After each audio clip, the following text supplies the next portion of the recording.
A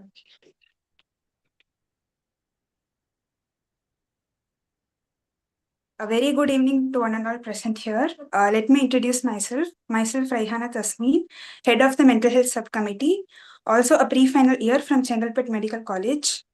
So it's my pleasure to welcome you all to this session on emotional first aid kit, that is stress management. For this month, we all know May is the month of mental health awareness. So without any further ado, let's get into the session. Now I call upon Kirtana to give a brief introduction on the session. Kirtana, are you there? Yes, ma'am. Yeah. Good evening to one and all present here. I am Kirtana H, second year, Srinivasan Medical College and Hospital. On account of May being the month of mental health awareness, it is my honor to welcome you all to the online workshop, Emotional First Aid Kit, Managing Stress, conducted by the Mental Health Subcommittee of the Indian Medical Association, Medical Students Network, Tamil Nadu State Branch. On behalf of IMA-MSN and Junior Doctors Network TNSB, I extend a heartfelt welcome to our respected state leaders, distinguished speaker, and all participants who have joined us for this enlightening session. I would also like to express our deep gratitude to the leaders who are the foundation of IMA-TNSB for their continued mentorship in organizing such events for student benefit everywhere. My sincere thanks to Dr. B. Sridhar Sir, State President, Dr. P. Senguttuvan Sir, past State President, Dr. A. K. Ravikumar Sir, President-elect 2026, Dr. N. R. Tyagarajan Sir, President-elect 2027, Dr. M. Thirai Mohan Sir, State General Secretary, Dr. D. Solomon Jaya Sir, State Finance Secretary. I also extend my sincere regards to our state leadership team, Dr. R. Annamalai Sir, Chairman, IMA-MSN TNSB, Dr. S. Jamunarani Ma'am, Co-Chairman, IMA-MSN TNSB, Dr. V. S. Hariharan Sir, Chairman, IMA-JDN TNSB, Dr. Kannan Rajendran Sir, Convener, IMA-MSN Subcommittee. I also take this moment to acknowledge the momentous efforts of the state team leaders whose dedication continues to drive impactful academic initiatives.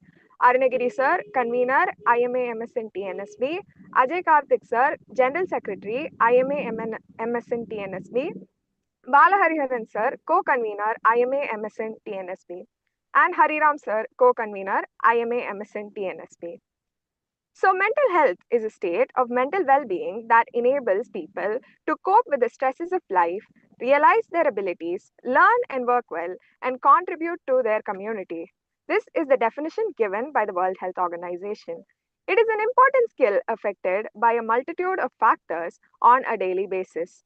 From giving us the motivation to get up off the bed in the morning to feeling satisfied with our day, our mental health is of paramount importance to shape good experiences in our daily life. Through today's session, I hope you gain some insight.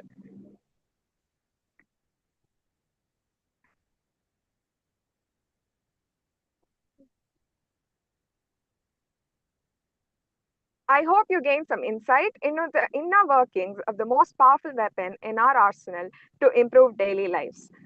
I would like to take this moment to introduce our speaker of the day, Ms. H.M. Nithya ma'am, a clinical psychologist and currently Assistant Professor of Clinical Psychology at Government Chengalpattu Medical College and Hospital. She is an experienced neuropsychologist and neuropsychiatrist, experienced in caring for patients from various walks of life. Saeed College for Women, her MSc in Applied Psychology with a specialization in counseling and psychotherapy from Women's Christian College, and her MPhil in Clinical Psychology from Sri Ramachandra Medical College and Research Institute. Ma'am has several publications and has participated in several skill-enhancing workshops and has been a part of several conferences, national and international. Ma'am has received Neuropsychology International Fellowship of the BPS Division of Neuropsychology, UK, offered in collaboration with the British Neuropsychological Society, UK. Ms. H.M. Nithya ma'am is also the co-convener for Neuropsychological Rehabilitation, a multidisciplinary clinical skill workshop supported by the Neurosciences India Group in association with WFNR, World Federation for Neurorehabilitation, and the IFNR, Indian Federation for Neuro Rehabilitation. She is also the EMDR International Facilitator, Consultant, and Trainer of Part 1 and the Chair of Trauma Recovery Network of EMDR Asia. It is my privilege to welcome such an inspiring and trailblazing personality in the field of clinical psychology to our session today. Welcome, ma'am, and thank you for spending your valuable time with us today. Over to you, ma'am. Thank you, Kirtana, for the very kind words. And thank you, Rihanna, on behalf of the IMA Medical Student Network, Tamil Nadu branch. And very warm welcome to all of you. I'm really thrilled to see about 95 participants in here. So it's really nice that we could get to interact. So shall we make it interactive? How shall we go about? I'm happy to run through a PPT, and we can have voiceover in between where people can interact, given your answers, and we'll also do a relaxation exercise. Does that sound okay to you all? Thumbs up, so then I will know if you guys are okay with this idea. Okay, couple of thumbs up, superb. All right, so let me share the PPT.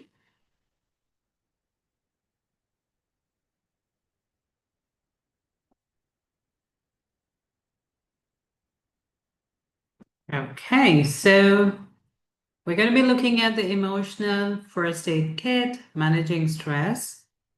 So the overview of the talk, it would be about recognizing stress. Yeah, most of the times we don't even realize that we're stressed out. So we'll firstly try to understand what is stress and what are the symptoms of stress. And then we'll look at managing the stress, and we will do a group exercise of the modified Jacobson progressive relaxation exercise.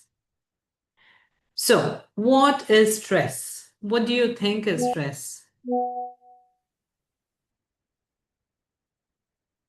Anyone could answer what you think could be stress? Because I wouldn't get to see the chat box, so I'm sorry.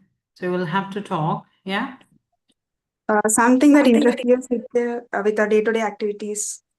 Yeah, something which interferes with our day-to-day activities. Yes. What are the things which will make us understand, yes, I am stressed out. So what happens with us? Okay. Okay. Sleeplessness is there. Then what else would be there? High levels of cortisol. Okay. High levels of cortisol, unable to concentrate. Yeah. What are the other symptoms you think a person with stress could be experiencing? Getting angry easily. Getting angry easily, yeah. Any other Social symptoms you think? isolation. Social isolation, yeah. Yeah. So what is really happening? So there is something which is happening in the environment, and the person is physiologically and psychologically responding to that event, yeah, in the environment. So that is where the whole stress comes in. So, is it normal to experience stress? If you look at it, there is something called as eustress, which is good stress. So, there is a little amount of stress which we should all experience. Because without that, we're not going to be functional at all. But when there becomes the stress too much, that is when it leads to distress. And we wouldn't want that to happen. And this is where we are going to try to see how we can handle those things. So, when do we experience stress? So, these are all the major life events, and research has shown that these events can lead a person to become stressful. So, moving to a house, new home, death of a loved one, separation or divorce, changing of job or losing a job, a new baby being born in the family, retirement, and money problems. So, these are all the major life events. But there are also these daily hazards which can also cause a person stress. So, what are the daily hazards you would think which causes stress for you guys? What do you think? Reaching the college on time? Studying, yes. What about reaching college on time? Does that become stressful? Commuting, because people live in one part of the city, they have to reach to the college very far away. Does that become stressful? Preparing for an entrance exam. Entrance exam, okay. But again, that's preparation. So these, I'm talking about the daily hassles. So say, for example, you have a test tomorrow and one of your classmates is talking about the boyfriend or girlfriend issue. And they're going to be conversing with you and you have to study. And this is something which repeatedly happens. So it becomes a bit stressful for you. For that person, they're ventilating. But then what happens to you? It becomes very stressful. Or say you want to have a good night's sleep and there is this neighbor of yours playing loud music. Does it upset you? Or can you keep on going with this? Yeah. So it might look very trivial for some, but then what happens is when it gets accumulated over the period of time, it becomes very stressful for the individual. So we need to identify it's not just the major life events which makes a person stressed out, but also the daily hassles. So each one might want to reflect on what are the daily hassles which you are going through and you don't realize it that it is causing stress, but just give a thought about it and see.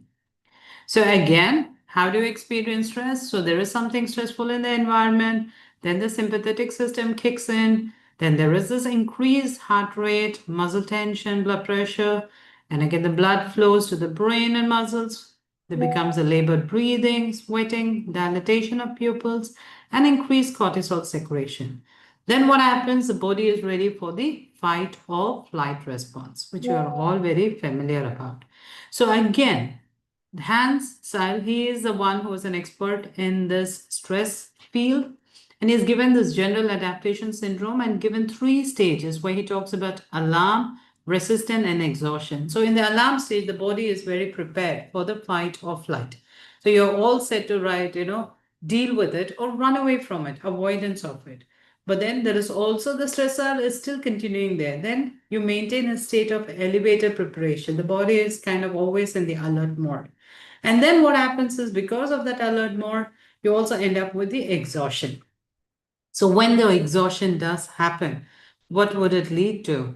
It has the effect on the body directly. So a person could develop hypertension, diabetes, coronary heart diseases, and GI disorders like ulcers. And we Indians are always in a hurry, constantly worrying and eat a lot of curries. Yeah. So that can lead to GI disorders. It can also be cancer, chronic pain, and infections and inflammations because of decreased immunity. And if you're going to be experiencing stress for a very long time, it can also lead to mental illness. So we'll also try to look at what kind of personality experience stress more. What do you think? What kind of personality, individual with what kind of personality will be experiencing more stress?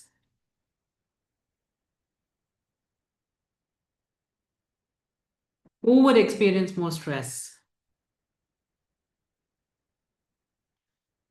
Any thoughts? Have you heard about type A, type B personalities? A personality, ma'am. Okay. So what of the type A personality? Could you share who you think, who is a person with type A personality? Competitive. Yeah. Perfectionist. Perfectionist, yes. And also urgency for time. Yeah. So these individuals are always constantly competitive. They always feel they have to finish things in the deadline and hostility. So again, it's not about like, oh, if you have a type A personality, it's bad and it's not so good. It's not like that. But the component of hostility, if a person is going to be hostile, that is, it leads to, linked to heart diseases, and that also shows that the person is very stressed. So again, type B person is very chilled out. They don't care about the deadline. They just take it very eased out. But then people around them become very stressed out. Yeah. So again, if you were to look at Rota, he gave with this of locus of control.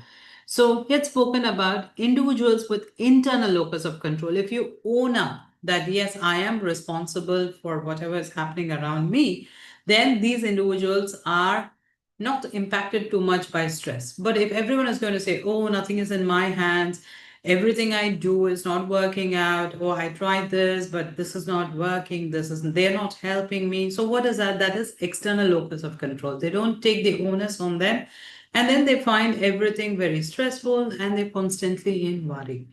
And then with regard to the big five, individuals with negative affectivity, that is to do with neuroticism. So person who always is having very negative thoughts are ones who experience a lot more stress. Right? So with regard to the symptoms of stress, we did have an initial chat. So there are various components. So one, it could be a cognitive, it could be behavioral and physiological. So if you would look at the cognitive, it is a racing of thoughts. The person worries and is fearful. They're not able to concentrate, and there is this impeding sense of doomness, desire to escape, and there is sadness, and there is always negative thoughts. But if you look at the behavior, yeah, there is restlessness, there is a pressured speech, startled reactions, phobia, wide-eyed, sweating, loss of interest and narrowing of activities, inability to socialize, and slowness in movement. So these are all the behavioral things. So if you see any of your friend experiencing any of these things, so then you would know that they might be stressed out and you might want to lend a hearing to them. Yeah. If you were to look at the physiologically, you would see that there is increased heart rate, palpitation, chest tightness, dry mouth, labor breathing, tingling in hands, lightheadedness, nausea, and upset tummy, loss of appetite, loss of weight, and tremors as well, and the urge to urinate. So before exam, quite a lot of people end up having butterflies in the tummy, or their bowel movements are all up and down.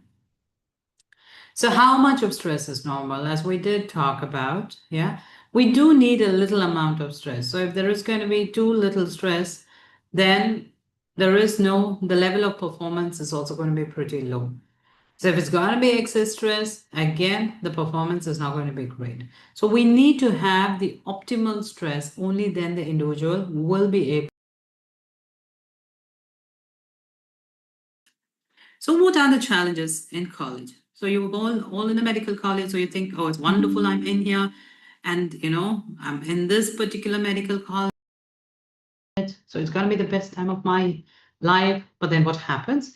You also have your school friends who are doing engineering. So here you are in the weekend still sitting and reading up lots of things. And these guys in engineering or other arts and science having a lot of fun, attending all the parties, and you think, oh dear, I thought, coming to college, I'm going to be having the best time, but here I'm sitting and studying. So, but again, that's a choice which we make, so we don't have to be too stressed out about it. And again, positive change is also stressful.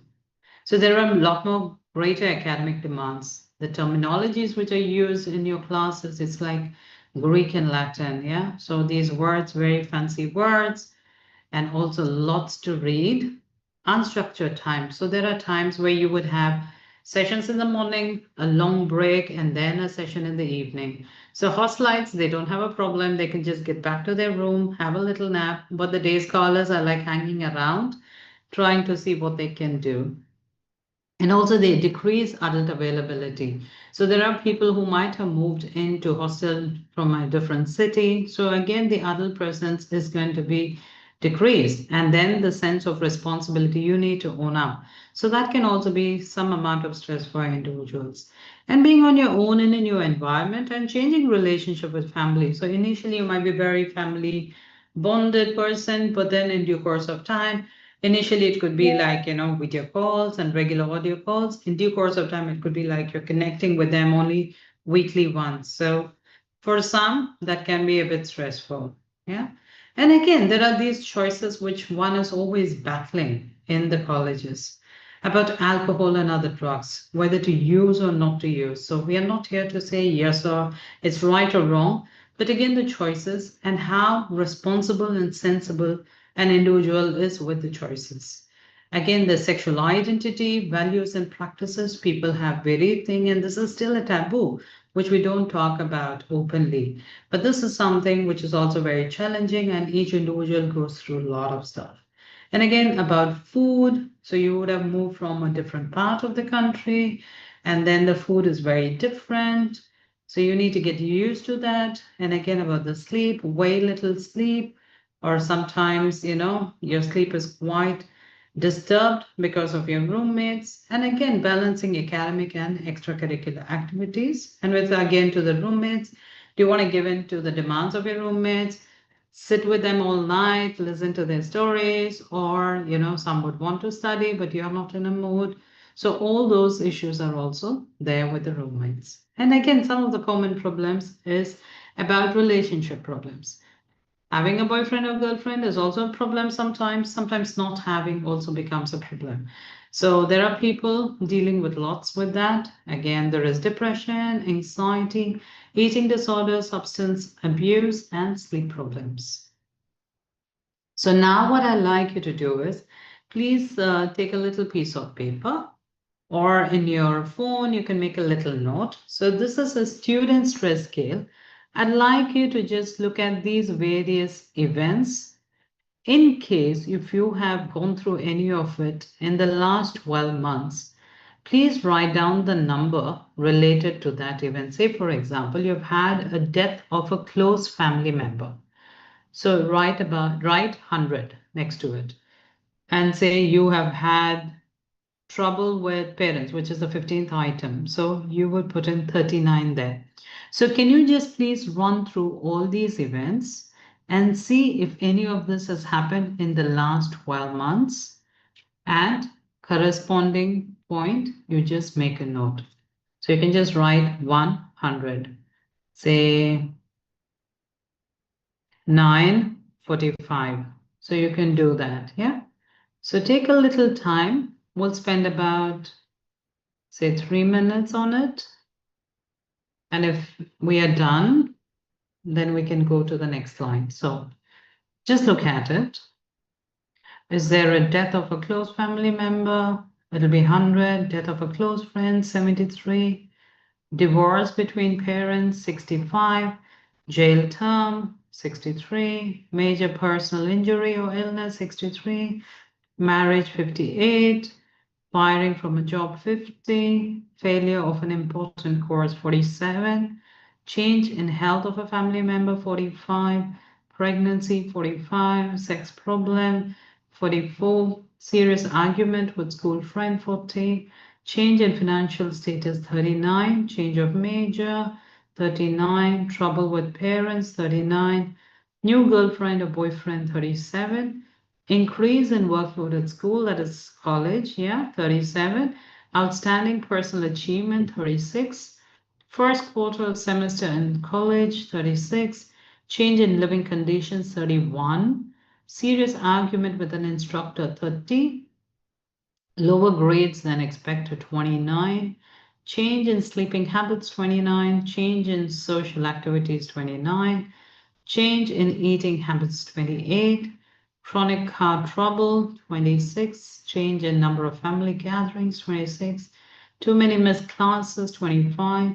Change of college, 24. Dropping of more than one class, 23. And minor traffic violations, 20.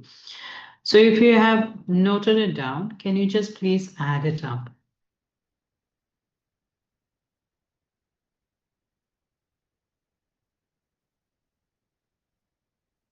Yeah, so I presume you've all added up. Okay. If you have got a score less than 150 points, it means that you are relatively low stress level in relation to life events. If it's between 150 to 300 points, you are in a borderline range. And if it is greater than 300, that is high stress in relation to life events. So would encourage you to talk to your friends. But if you feel that, even after talking to them, that's not helping you, would definitely encourage you to visit your mental health department in your college. And again, whatever you would be sharing is confidential. You don't need to worry about it, but please do take help. Yeah. So are we clear until here? Maybe we'll just pause for a moment. Does anyone have any questions? Anything to ask? Or can we go over to the next part of the talk? No Thumbs doubts. up. Sorry? No doubts, ma'am. I don't get you. Yeah. Okay. So we go over to the next part. Yeah. So managing stress. Okay. So we'll look at how we're going to manage stress.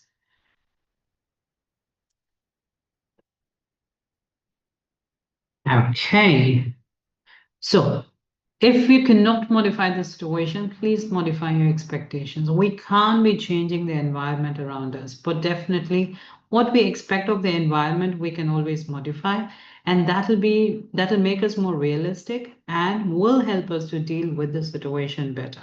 So if you look at the coping strategies, there are basically two types of coping strategies. One is a problem focused and the emotional focused coping. So with the problem focus, what happens is you take in what's the problem I'm dealing with? What is the issue? So, okay, so my issue is, okay, I'm unable to make time, my fun time and my academics. So what are the strategies? How can I prioritize? What is my expectation? So if you can just put down all of it, then you will be very realistic about what the issue is, what are all the possible solutions. So maybe let me do this and then I can go have fun, or I'm going to have my in here now and then later sit and study. So you can kind of decide how you would want to go about doing those. So that will be more problem focused. And then once you have those alternatives, try it out, and then you review and see whether is it really helping me or not really helping me. And with regard to the emotion focused coping, it is more of expression. So there are times where you just want to say, I feel this way. I feel very annoyed. I feel very irritated about what is happening. So here you're not trying to look at what the issue is or alternatives because you know about it, but all you want to do is you want to express your emotion, and once you express it you feel a lot better, and then that will help you to just act on what you need to do. Yeah. So problem focused and the emotion focus are two ways. And of course, please don't neglect your family and friends. There are so many times we say, oh, I don't need to be connected with family, or like, oh, friends are sometimes very disturbing, but then they're your great assistants because they're the ones who could really be there for you and listen to you out. So social support is very important. And again, we know that people after heart attack, if who live by themselves are more likely to be depressed and also likely to die. And social networks. So I mean, it's really great that you have your medical student network where you can socialize. You have these kind of awareness programs, or they could be a support system and buddies. So that way you can share and express yourself. And for some, owning a pet can also protect against stress. So how do we manage stress? We all know that we need to be leading a very healthy life with a good diet, exercise, rest and sleep, scheduling and planning. But how many of us really eat on time or eat healthy? We tell that to our patients, but we never eat. Or even exercise, we encourage people to do it, but we're like, oh, do I really need to step out? It's very hot. Or it's like, oh, it's been a very long day. I'm just too exhausted. But we also need to maintain and make sure that we have adequate rest and sleep too, and plan out stuff. So have your fun. There are times in the weekend you just want to party. That's okay as well, as long as you can balance it out. So please do things in moderation. You have an exam on a Monday, and on a Sunday, if you're going to be partying, then it's going to be really difficult for you to, focus on your exam on Monday. So this is one thing which you can try to put in. So how you're going to prioritize things. So you have various things to be done. How can you put them in these boxes? So if it is urgent and important, that becomes a priority one. It is important, but not so urgent. That goes under the second box. It's not so important, but it is urgent. Then you put it in the third box. And finally, the last one is it's not urgent, not important. That can stay in the fourth quadrant. So like this, if you can do it, it helps you to prioritize, plan, and make you go about with things. So again, we know with stress, the body and mind is being affected. So definitely we also want to tap in and do something physical. So Arabic exercises, yoga and meditation and massage can be helpful, relaxation training. And we will, CBT, you would have heard about it, cognitive behavior therapy, where you try to look at what the individual is holding on as a thought, the core irrational thought belief system they hold on to, where you help them to restructure and have a positive way and go on with life. Then you also have the counseling and psychotherapy and biofeedback. So these are some of the things which you can help the individual. So we'll have a very quick personality test. I'm going to get off the screen. I'd like you all to pay good attention to this, okay? And would like you to type in the chat box. So I'm just going to read out the personality test. Listen to it very carefully, and you give in your answers. So there is a very, very tall coconut tree, and there are 4 animals passing by: King Kong, ape, orangutan, and monkey. They have a competition to see who is the fastest to get the banana. Who do you guess will win? Your answer will reflect your personality. Try and answer within 10 seconds. If you've got your answer, please put it in the chat box. Okay. So we have a couple of orangutans, monkey, King Kong answer. Okay, quite a lot just saying monkey, ape, King Kong. Okay, there we have Shivadarshini. Yeah, it's a coconut tree. Yeah. So what did I say? I said it was a coconut tree, but I had mentioned about banana. So it shows how it's not that I'm being tricky here, but it's also the attention. Yeah. So sometimes we're so absorbed with the answer and we miss out what's being told or what's expressed. Yeah. So that also creates a lot of stress for us.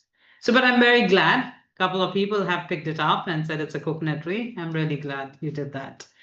Great. So now let's move over to the next part of practicing a relaxation exercise. So shall we go on with that? Thumbs up, guys.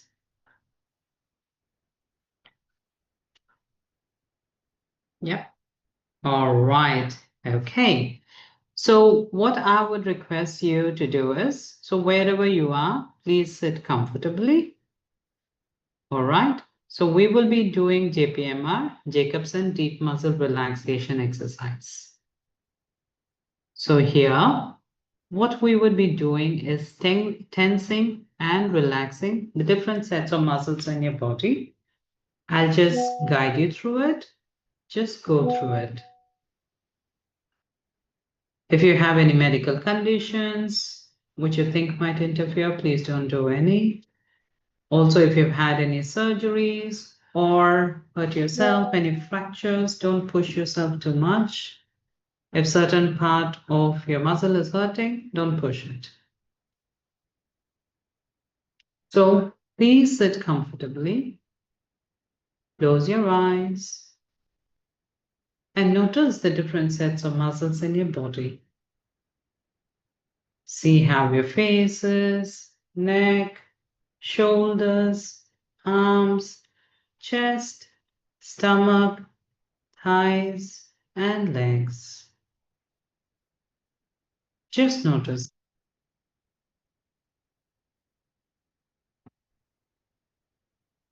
I'd like you to make a fist in your right hand, as tight as you can. Feel the tension. Slowly open it out and relax.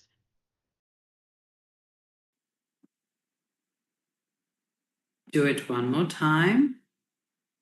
Make a fist. Feel the tension. And let go and relax. Now the other hand, make a fist, feel the tension, let go and relax. Do it one more time and let go.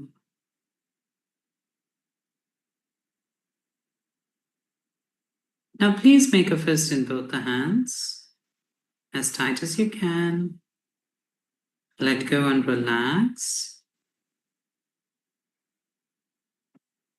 Do it one more time and let go. Please lift your right hand and place it on the right shoulder so you could feel the tension in the biceps. Just notice it. Just let go and relax.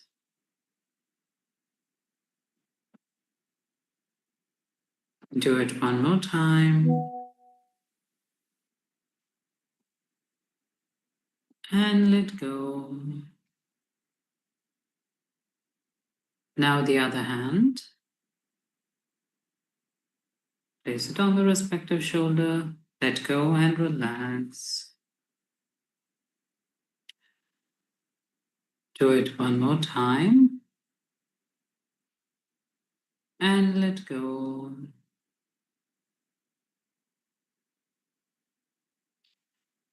Now please lift both your hands and place them on the respective shoulders. Let go and relax. Do it one more time.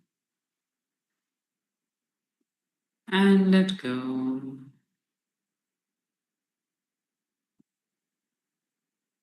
Now please raise your eyebrows so you could feel the tension in the forehead. Let go and relax.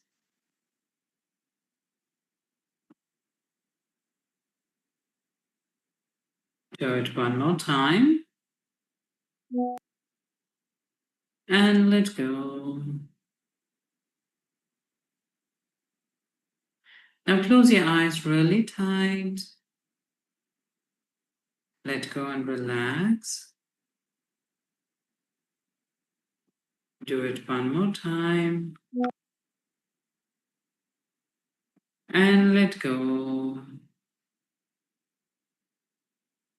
Now clench your jaws. Let go and relax. Do it one more time. And let go. Now pout your lips. Let go and relax. Do it one more time. And let go. Please give a nice big smile. Let go and relax. Do it one more time. And let go. Now turn your head to the right side. Let go and relax. Do it one more time. And let go. Now the other side. Let go and relax. And do it one more time. And let go. Now please tilt your head forward so chin is on the chest. Let go and relax. Do it one more time. And let go. Now tilt your head backwards. Let go and relax. Do it one more time. And let go. Please lift your shoulders up to the ears. And let go and relax. Do it one more time. And let go. Please push your stomach out. Let go and relax. Do it one more time. And let go. Now please pull your stomach in. Let go and relax. Do it one more time. And let go. Now please bring both your legs together so you could feel the tension in the thighs. Just let go and relax. Do it one more time. And let go.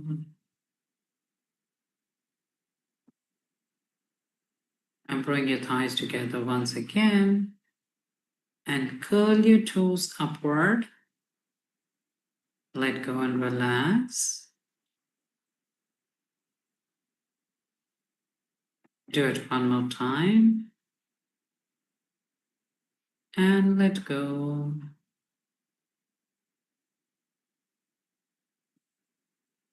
And bring your legs together once again. And push your toes outward. Let go and relax.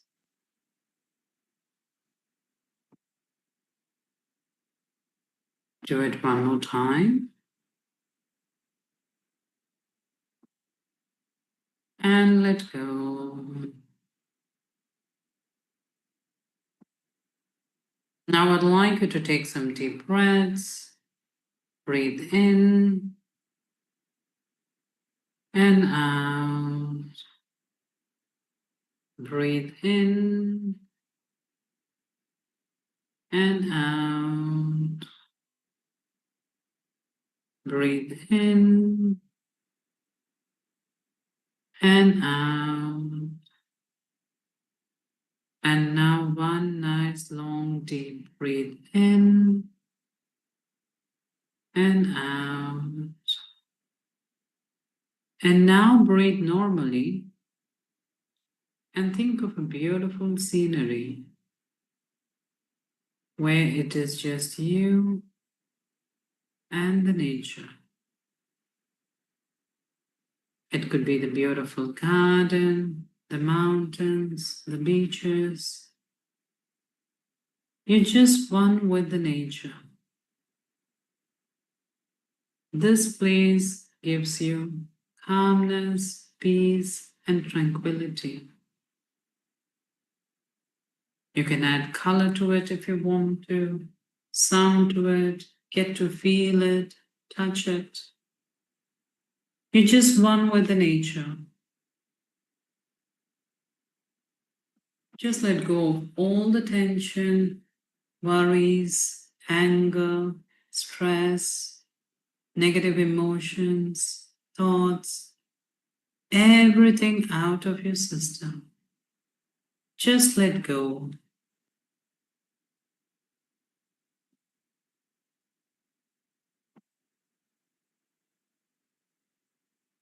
Your whole body is getting very, very relaxed. Your face is getting relaxed, your neck, shoulders, arms, chest, stomach, thighs, and legs. Just let go and relax.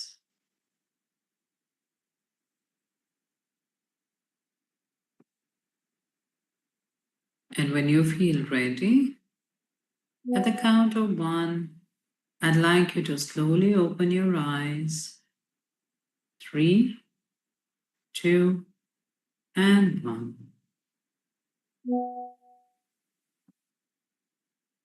So would someone like to share how this experience was for you going through this exercise?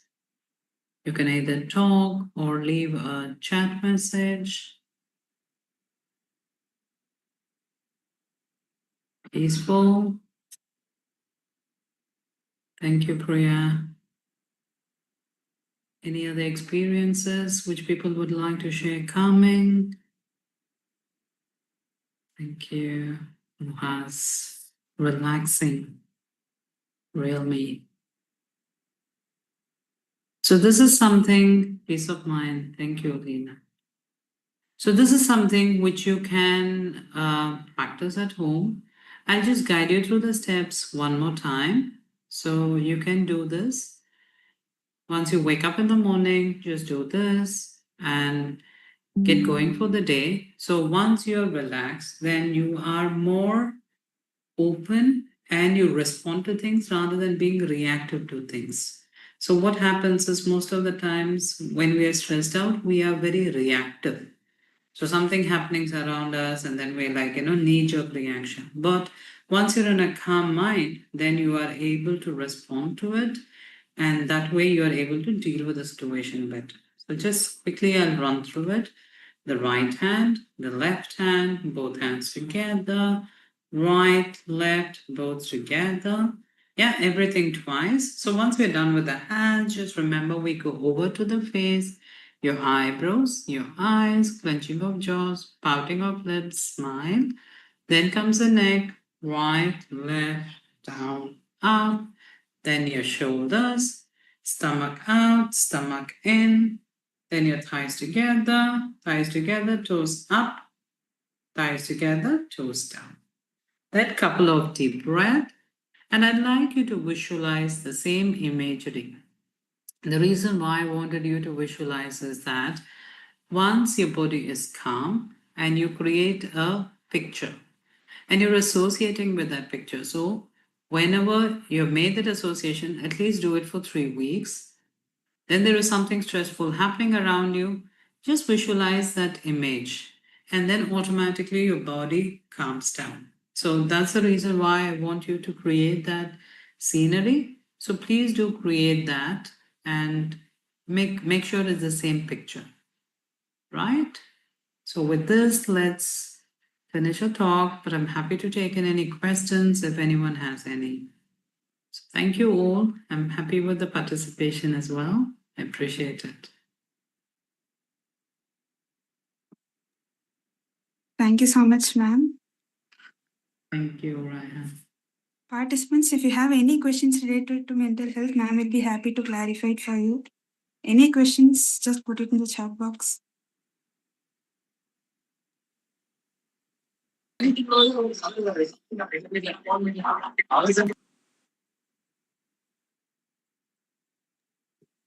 Hello, ma'am. Yes, Actually, hi. yeah, hi, ma'am. Actually, I'm preparing for an entrance exam, the NEET Mhm. PG. So Mhm. I'm a bit anxious. If even if I study, my mind keeps on, making up things like, what if you fail, or what if you don't get a seat?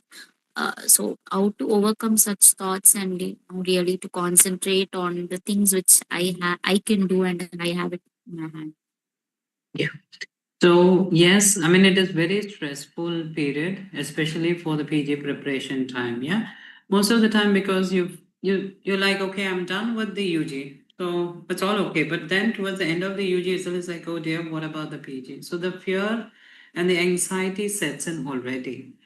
So one, you know very well that you have prepared.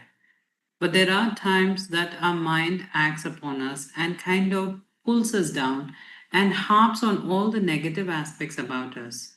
So, one which I would say is a practical thing which you can do is to have a gratitude journal and also a positive journal if you can. Where, what are you grateful for? Because sometimes they would, the thoughts will be like, oh, what on earth? I've been sitting and preparing so much, but will I be able to crack it? But then it's like, oh, I'm grateful this is happening in my life. I'm grateful that I can wake up.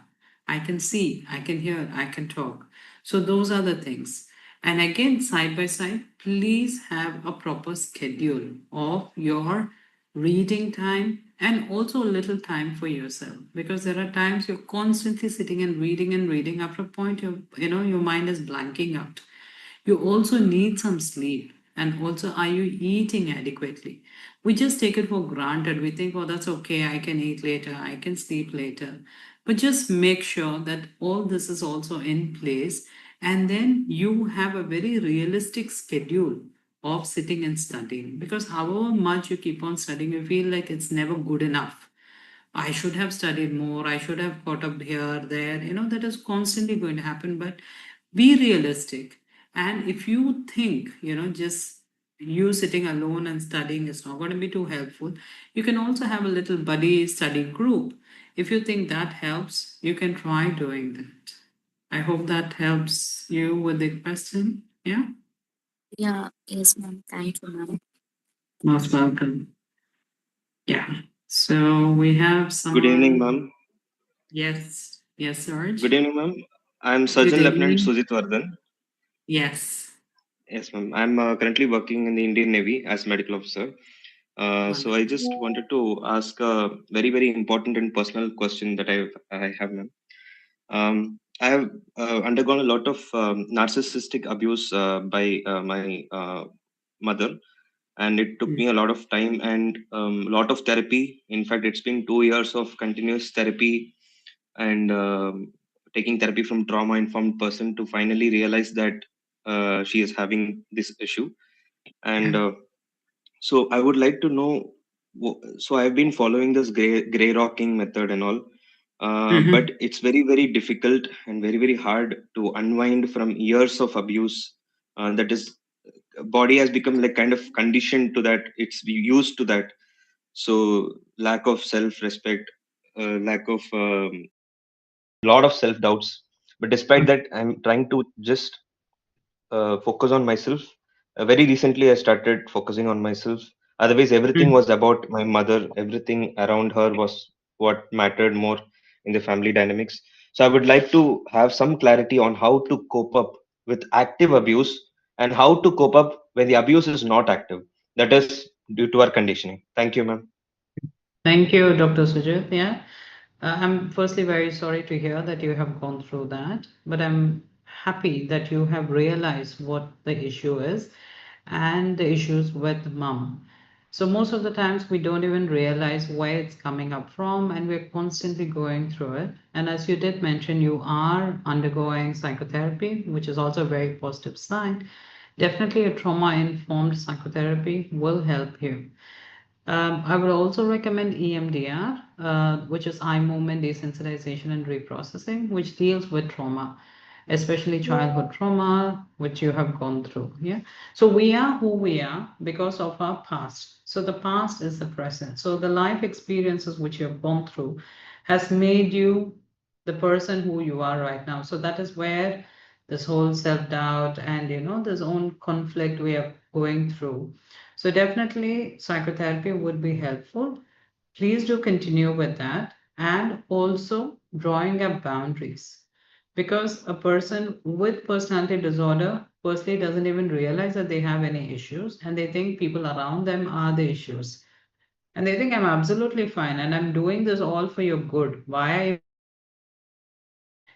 thoughts or my actions is what the person would say. So you please draw up a boundary and see how much you can handle or how much of the relationship you would like to keep that going on, right? You don't have to take in whatever mom is throwing onto you, but please draw up a boundary. And also, if you can work on standing up for yourself of assertiveness. So once the trauma work is done, assertiveness, and that way the communication you can work on and setting up boundaries would be the thought which I would share for you. Yeah. Thank you, ma'am. Thank you so much. Sure. Yeah. Yes, ma'am. Good evening, ma'am. Good evening, Mahas, Dr. Mahas. Yeah. Yes, ma'am. Actually, I have a friend who's recently gone through so much in the past few days.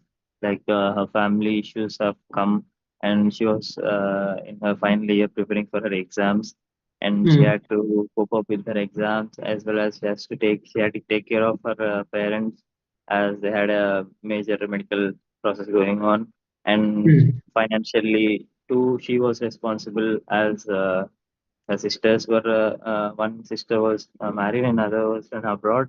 So like basically she had to be the pillar holding the house together, and uh, she's kind of person who does not share it with others, and she keeps everything to herself, and she tries to cope up with it. And I honestly want to help her overcome her stress, and I want to see her happy, but I'm not sure what to do for it. So any advices? Yeah. How do I Thank approach you, it? Dr. Mohaz. That's really very nice of you and very kind of you to think about and care for your friend, which is really very nice. And I'm glad your friend has you there. So one of it, what you could do is like you can openly ask the person, how are you? She would say, yeah, I'm all okay.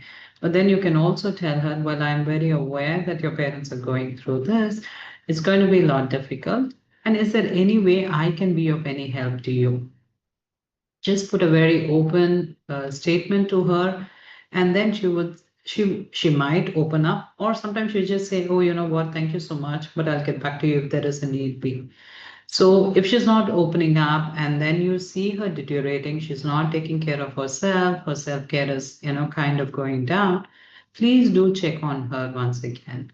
And you can also tell her, hey, you know what, sometimes you might think that I'm just harping on you, but I really do care for you. But if she says, oh, you know what, give me my little space, but I'll get back to you, respect that. But she also knows that you are there for her. And when she is kind of going down, really, she would reach out to you. So asking openly the person how they are is the first thing which we would have to do. Because most of the times we see our friends going through distress, but we are also hesitant. Or should I even ask? Is it like intruding into their privacy? There is no harm. Just ask people, how are you? Are you okay? Did you have a good sleep? You look so um, zombified. You can also say that. And then they're like, yeah, you know what? This has been troubling me. And then they open up. So if you could just openly ask your friend and see what she has to share with you. Yeah. Yes, thank you. Thank you.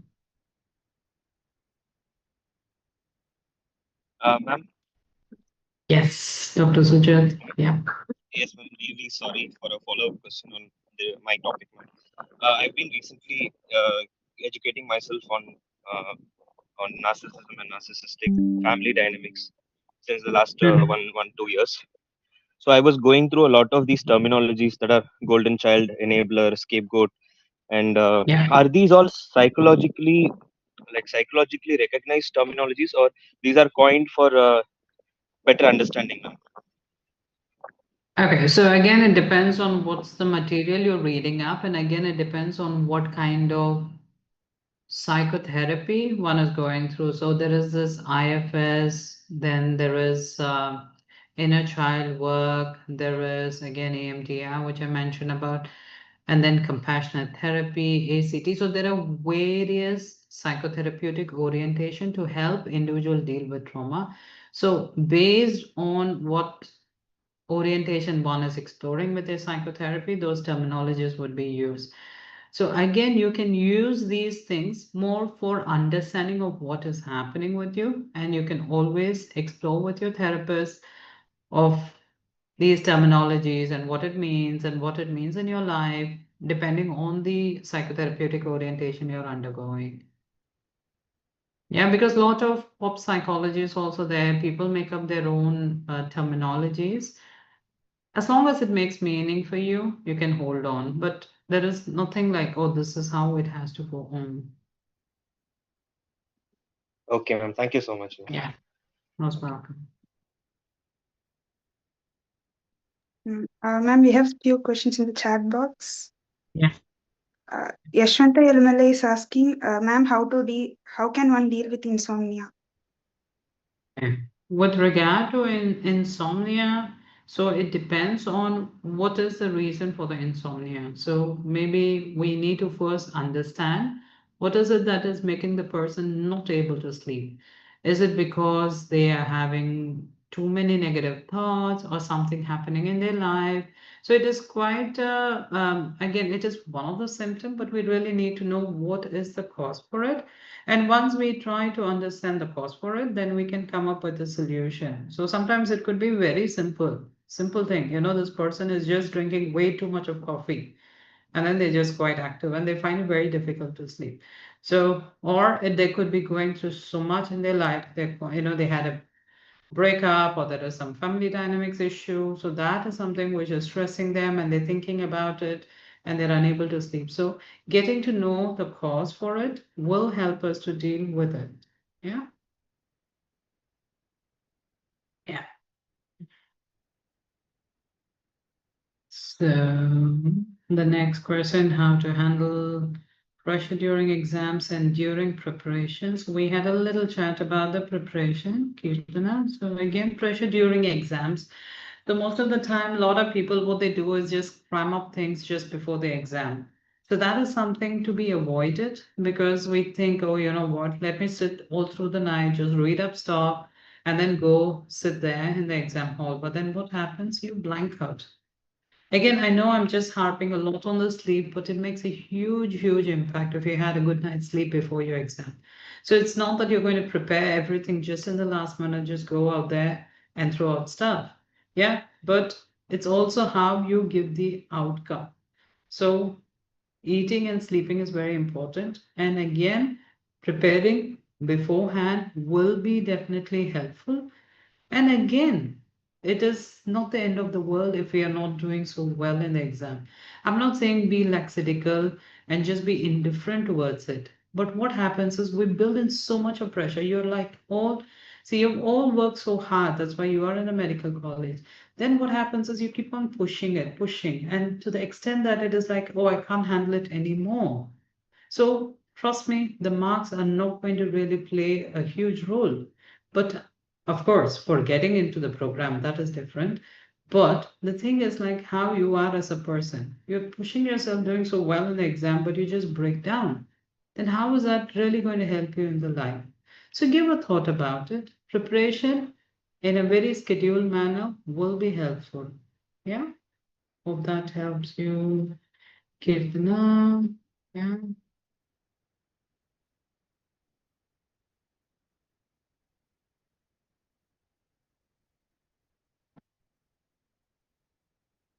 Yeah.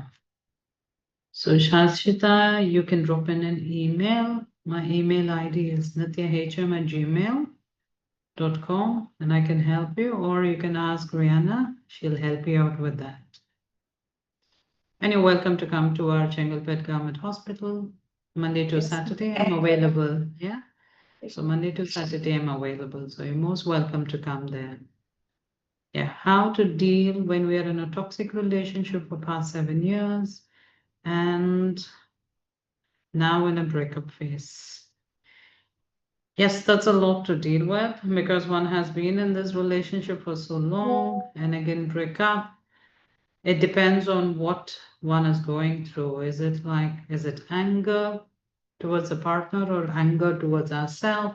Why did I put through this whole thing? So there is lots which could be happening. So again, once we get to know what the individual is going through, then it will help us to work out the solution. So after Viva, when I can't answer properly, I can't able to face the same stuff again the next time. What to do? Well, I do understand, Jivita. It is very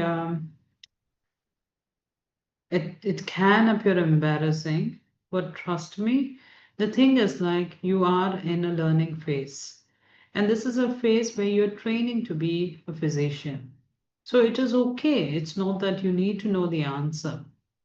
But there are some faculties who are sometimes a bit unpleasant, but a lot more people are understanding. They do know, and everyone has gone through that phase. So don't have to think too much about it. Remind yourself, I'm in the learning phase. I'm going to become a better physician. And this is an opportunity for me. I missed out of not being able to answer, but next time I will. And you can always face a faculty, and also if they are helpful people, you can just say, can I have a conversation with you? And also do a little mock viva if that can be worked out. Yeah. How to overcome procrastination, Manpreet? Yes, that's something quite a lot of people are struggling. So we need to know what is the cause for the procrastination. So again, is it because I finish this, then I have to do some more, or I finish this and I'm going to be evaluated, so I might as well push it in the last moment and then say, oh, you know what, I just didn't have time, and that's why this is how much I can do. Or sometimes we also procrastinate because we're so busy with our social online life, yeah, like you are on your binge watching stuff, or or you're in this Instagram. So again, what is it that is wanting us to procrastinate? What is our time zapper we need to know? Then based on that, we can try to deal with it. Yeah. So if there aren't any questions, should we call it a day today? Yes, ma'am, we can wind it up. Yeah. So thank you all. We really appreciate your participation, and I really appreciate people have asked questions, share your personal thing. Respect to all of you. So thank you so much. And again, please do take mental health help. And there is nothing wrong in having a chat. So please feel free, chat with your friends. But if you feel okay, even with conversation with your friends, it's not helping, please do approach the mental health department, psychiatry department, and we're all here to support you all. And good luck for all of you, and thank you very much. Participants, please fill the G form to get your certificate. Kirtana, are you there? We can go with the vote of thanks. Yes, ma'am. Respected speaker, members of the organizing committee, and dear participants. Good evening, everyone. I am Kirtana H, second year MBBS student of Srinivasan Medical College and Hospital, and a member of the Mental Health Subcommittee, IMA-MSN PNSB. It is my honor to host the vote of thanks for today's session. Today's workshop on emotional first aid kit, managing stress, was a necessary step in the right direction towards shaping better mental health in our lives. This session was deeply insightful and helped ignite the fire to take care of ourselves. I would like to begin by expressing our heartfelt gratitude to our esteemed speaker, Ms. H.M. Nithya ma'am, clinical psychologist and assistant professor of psychology, Government Chengalpattu Medical College and Hospital. Thank you for this exceptionally engaging and insightful session. Your ability to explore such a deep topic in such a short session with so much clarity and nuance is truly amazing. The tools you have left with us today will shape us for tomorrow. We are truly grateful for your time, guidance, and valuable contribution to this academic initiative. I extend my sincere thanks to the patrons of IMA-TNSB, our state leaders, and the entire state team of IMA-MSN and JDN Tamil Nadu for their constant encouragement and support. Your leadership continues to provide us with the platforms to learn, grow, and contribute meaningfully. A special word of appreciation goes to the organizing team, especially Rehana Tasmeen, Mental Health Subcommittee Head, and all the members of the Mental Health Committee, and Akash J. Sir, North Zone Coordinator, and the entire Tech Subcommittee led by Yashwanta Yirmalai Sir for their dedicated efforts behind the scenes in ensuring the smooth execution of this workshop. Lastly, I extend my sincere thanks to all the participants. Your active involvement and keen interest are what makes sessions like these truly meaningful and successful. We hope that today's discussion inspires us to show up and to extend better care towards ourselves, thus changing the world one mind at a time. With this, I express my gratitude to each and every one of you and formally conclude today's session. Thank you and have a great evening ahead. Thank you all, and good night. Thank you, ma'am. Thank you. I'll take leave. Yeah.